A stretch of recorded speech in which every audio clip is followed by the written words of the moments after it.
এই যে আমি ভিডিও করছি, এই যে খিচুড়ি দিচ্ছে। রাজু তুলে নিয়ে গেছে।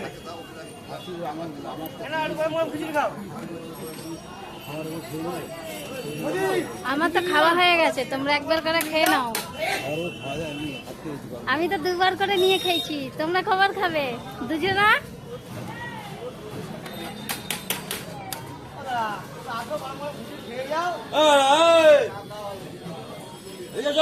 চলে গেলে হবে।